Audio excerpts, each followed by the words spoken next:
Bumaba na kayo! Marcos alis! Marcos alis! Marcos alis!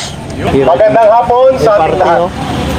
Makasaysayan ang araw na ito kung saan ang akala ng mga abusadong politiko ay tatahimik ang taong bayan kapag sila ay gumalaw sa pera at poder para tanggalin ang sovereign authority and mandate given by the Filipino people to the Vice President Sara Duterte. Ngayong araw na ito, ang Muslim Alliance to defend the sovereign mandate of the Filipino people given to the Vice President ay naipakita natin with more than 500 participants in more than 200 vehicles in a very rare occasion na ang nagsalita, ang nagbuo ng pagtitipon ay ang mga Muslim brothers and sisters natin. Pinuntahan natin ang House of Representatives kung saan nandun po niluluto ang mapangwasak at lason at basura na impeachment complaint na ang walang ibang kumukumpas at nagpupundo nito kundi si Martin Romualdez at ang kanyang mga alipores. At ginamit pa nila ang mga komunistang terorista ng grupo ng party list at mga convicted criminal kapareho ni Franz Castro. Ginamit nila ang mga impostor na aktivista ng grupo ni Ontiveros. Ginamit nila ang mga oportunistang politiko ng Dilawan at Pinklawan na binasura ng mamamayan. Ngayon, nang magsalita ang Iglesia ni Cristo, nagdahan-dahan sila. Pero ngayon, na hindi lang nagsalita, kundi kumilos na ang Muslim community brothers and sisters sa Metro Manila pa lang, ito na ang hudyat na hindi papayag ang milyong-milyong Pilipino na gamitin nila ang poder at pondo sa Kongreso para tanggalin, bastusin, lapastanganin at abusuhin ang mga pondo at kapangyarihan sa Kongreso sa pamamagitan na mapangwasak na impeachment complaint na ang layunin ay tanggalin sa pagkapangalawang Pangulo si Sara Duterte. Ang Muslim Alliance to defend ang sovereignty at ang integrity ng opisina ng Vice Presidente at ang panawagan na dumadagundong sa kalsada kanina, no to impeachment of Sara Duterte, ay isang hudyat na ang mga Muslim brothers and sisters at ang iba pang sektor ng lipunang Pilipino ay hindi tatahimik at hindi papayag na mailulusot ang mapangwasak at hindi makatarungan at napakalubha na mga paglabag sa proseso ng demokrasya at institusyon ng Kongreso ang itong mapangwasak na impeachment complaints laban kay Sara Duterte. So mga kapatid at mga kababayan, sinasaluduhan po namin na mga dating rebelde at mga kadre at mga organisasyon ng mamamayan sa ilalim ng Sentrong Alyansa ng Mamamayan para sa Bayan o Sambayanan, ang lakas ng loob, ang tapang ng paninindigan at ang matalas na pagpapahayag na ginawa sa araw na ito ng Muslim Alliance to defend the integrity and the sovereignty given by the people as a mandate to the Vice President Sara Duterte. Maraming salamat sa ating mga Muslim brothers and sisters sa inyong matapang at malakas ang loob na ori ng pagpupukaw sa mamamayang Pilipino, at definitely hindi ito ang katapusan na pagkilos natin. Naririnig natin, nag-o-organize na rin ang Muslim Alliance for the defense of the integrity and sovereignty of the people sa kanilang ibinigay na mandato sa Vice Presidente. Naghahanda na sa Cebu City ngayon. Ganon din po sa Cagayan de Oro at iba pang panig ng Metro Manila. At kapag nagsalita ang Muslim brothers and sisters, iisa lang po ang kanilang aksyon.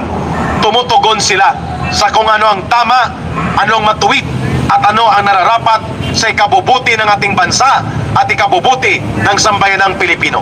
Muli, ito ay hudyat kina Martin Romualdez, kay Bongbong Marcos Jr., sa mga alipores nilang mga komunistang terorista at sa lahat ng nagpapagamit dito sa abusadong taktika ng impeachment laban kay Sara Duterte. Hindi kayo titigilan ng pagpapahayag at pagtutol ng sambayanang Pilipino. Muslim Alliance ang inyong nakita ngayon, at sa susunod na mga araw, mas malawak pa na mga sektor ng lipunang Pilipino ang sasabay dito. At para yan ay mabigyan pa ng karagdagang mga pagpapahayag, ibibigay ko muna ang punto sa oras na ito kay former Undersecretary Ben Ranque ng Marcos Alis Jan Coalition Movement. Hiya ka, bangag at Bongbong Marcos. Hindi ka ba kontento sa pagbubudol mo sa mga Pilipino? Nilinlang mo ngayon ang taong bayan na si Bibi Sara ang nagnakaw, ngunit sa katotohanan ikaw ang magnanakaw. Kayong mga Marcos magnanakaw. Tama! Ang ninyong mga Marcos magnanakaw. Kaya dapat Marcos Layan. Wala pa sa iyong ama Yes. hanggang sa iyong ina. Yun lang ang sinundan ninyo. Magnanakaw Marcos Romualdez Part 1. Ngayon magnanakaw Marcos Romualdez Part 2. Tapos lilangin ninyo ang taong bayan. Pinapalabas ninyo, pinapa-impeach ninyo si Bibi Sara at tinaga ninyo si Bibi Sara. Nilinlang ninyo siya.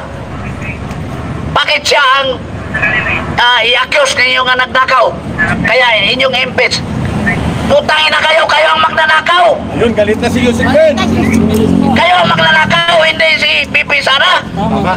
Baliktad na ba ang mundo? Kayo ang magnanakaw. Tapos si Bibi Sara ang inyong i-impeach. Ikaw, Bongbong Marcos, ang dapat ma-impeach. Bakit? Marami kang kasalanan sa ating batas, sa bansa. Number 1, yung pagkatao mo. Adik ka. Kaya nga nagkaroon ng leadership crisis dyan sa Malacanang. Correct. Kaya iba-iba nang nagdesisyon sa pagpatakbo sa gobyerno sa Pilipinas. Dahil wala kang utak, wala kang laman, wala kang alam. Utol-utol, butal-butal na magsalita. Kaya huwag mong i-accuse si Bibi Sara na siyang magnanakaw. Kaya ninyo i-impeach dahil sa katotohanan, sa history sa mundo, sa Guinness World Book of Records, ang mga Marcos ang magnanakaw. Nasa libro yan, Guinness. Buong mundo. Buong mundo. Sinunod mo na uli ngayon dahil nandyan ka, binudol mo kaming lahat. Pagkatapos i-accuse mo si Bibi Sara na siyang magnanakaw. Ikaw ang magnanakaw. Ngayon, dapat ka nang umalis kasi magulo ang bansa ngayon sa pamumuno mo. Sabihin mo, maraming nag-destabilize sa inyo. Ang totoong destabilizer, Bongbong Marcos, ikaw. Kasi hindi mo makayang pamunuan ng bansang Pilipinas. Ang namumuno dito, ikaw, si Lisa, asawa mo, si Martin, mga komunista, kayo na namumuno dito. Hindi maganda yung ginawa mo, Bongbong Marcos. Kaya nga, marami nang nagdasal, sana hindi ka na magising. Dapat. Kaya nga, nung nagkaraban kami, maraming nag-thumbs up sa amin, maraming Dami. nagtaas ng kanilang kamay. Aprobado sa ginawa namin. Maalis ka na sana. Kaya itong mga kawawang mga kapatid ni Bibi Sara na mga Muslim, hindi nakatiis. Lumabas. Naglabas sa kailang damdamin. Dahil kapatid nila si Bibi Sara, taga Mindanao, may dugong Muslim. Tandaan nyo, iba ang Muslim kung magalit. Alam mo yan. Kaya, dapat mag-isip ka. Huwag niyong ituloy ang impeachment. At hindi lang yan ang sigaw ng taong bayan. bumaba ka na sa pwesto mo. Kasi kung hindi ka bumaba, mahaba ang 3 taon na pagtitiis ng mga Pilipino dahil sa kabubuhan mo. Ikaw sana ang mamuno, hindi si Lisa, hindi si Martin, hindi ang komunista. Pero anong ginawa mo? Bumaba ka. Bigay natin kay Pipi Sara ang pamumuno habang may naiwan pang 3 taon na ang mga Pilipino ay wala nang pagmamahal sa iyo. Ulitin ko, hindi mo lang pinodol ang mga Pilipino, nilinlang mo pa ang mga Pilipino ngayon na si Pipi Sara ay binintangan mong nagnakaw. Ang katotohanan, ikaw ang magnanakaw sa pira ng bayan. Lahat ng Marcos, Romualdez at mga kasabwat niyong mga politiko, magnanakaw kayo. Kaya nga, bumaba na kayo. Marcos alis! Marcos alis! Marcos alis! Yun. Okay. Mayroon pa tayong magiging kasama at nakahabol po ang ating mga kaibigan ng mga independent media vloggers at pati na po si Brother VMR ay nandito na rin at ang mga independent media vloggers para po sa pinuno ng organisasyon ng mga Muslim Business Group sa Green Hills area.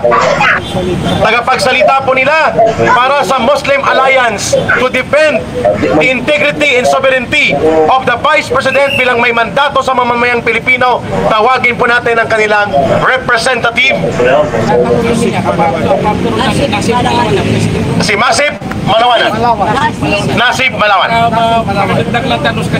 Pakinggan po natin ang tagapagsalita para sa grupong sa grupo ng Muslim Alliance to defend Vice President Sara Duterte and no to impeachment call. Isa lang po ang sinasabi namin. Nandito po kami para protektahan ang batas, protektahan yung naapi, at saka ipakita namin yung suporta namin sa Vice President dahil po hindi impeachable yan. Kanina nagsalita ko doon kay BMR at sa mga kasama natin. Sinabi ko na po na kami ay nagkaisa, yung Muslim Alliance, sa pamumuno ng former mayor si Akhtar Marmar at saka yung former mayor na chairman sa board si Mayor Moti Mariano, yung vice president ng internal si Sultan Jerry Magarang, at saka yung external Durao, vice president po yun, sa secretary general yung Yasin Salik.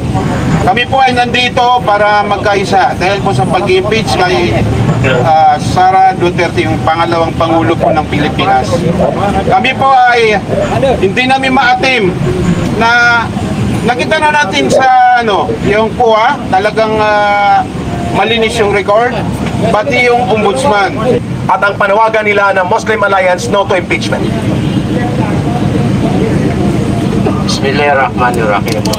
Una sa lahat, ako po ay nagpapasalamat sa atin ng isang Panginoon. Ito po ay kaya tayo nandito, mayroon tayong dahilan. Dahil nga po ito sa nangyari sa ating gobyerno, tayo po ay nananawagan sa ating sambayan ng Pilipino ay ibalik po natin yung binuo ng ating presidente ngayon na at saka si Pipi Sara. Napakaganda po yung unity. Ibig sabihin po noon ay unity, may pagkakaisa ng sambayanan. Nakita po natin ang resulta. Nakakuha sila ng puto na 32 million. Dahil nagkaisa po tayo. Pag nagkakaisa po ang sambayanan, maganda po ang resulta. Pag nagkakawatak-watak po ang sambayan ng Pilipinas, hindi po maganda. Unang-una po, nanonood po ang buong mundo sa atin. Isa po tayong Pilipino. Isang lahi po tayo. Hindi po tayo magkakalaban. Ito pong panawagan po namin ay no impeachment po kay Sara. Ito din po yung mensahe ng ating mahal na Pangulo. Kami po ay sumuporta din po sa kanya. Parallel group din po kami nung 2000 election. Isa rin po itong Muslim Alliance for BBM and Sara. Parallel po kami. Umikot po kami ng buong Pilipinas. Free po yun. Wala pong bayad yun. Pumastos po kami. Kasi ang Muslim Alliance ay binubuo po ito ng mga iba-ibang sektor, religious group, businessman, provisional. Wala po, free po yun. Nakita po natin sa politika po, isentabi po natin muna yung politika. Wala pong mangyayari dyan. Ha? Yung nananagong po tayo sa ating mga congressman, gustong mag-impeach kay Sara. Kung titingnan po natin yung mga nag-impeach po kay Sara, yan po yung galit po nung unang panahon po na matandang Marcos. Sila po yung kumukontra. Yan totoo ang ginawa ng batas na yan. Kayo po mga kongreso sa Quadcom, kayo ay mga baluktot. Alam ninyo ano ang sinabi ni PRRD? Hindi maganda yung mga Quadcom. Kaya mga kapatid ko, ngayon, nandito po kami. Hanggang hindi ninyo itigilan si BP Inday, hindi kami rin magtigil magprotesta sa inyo.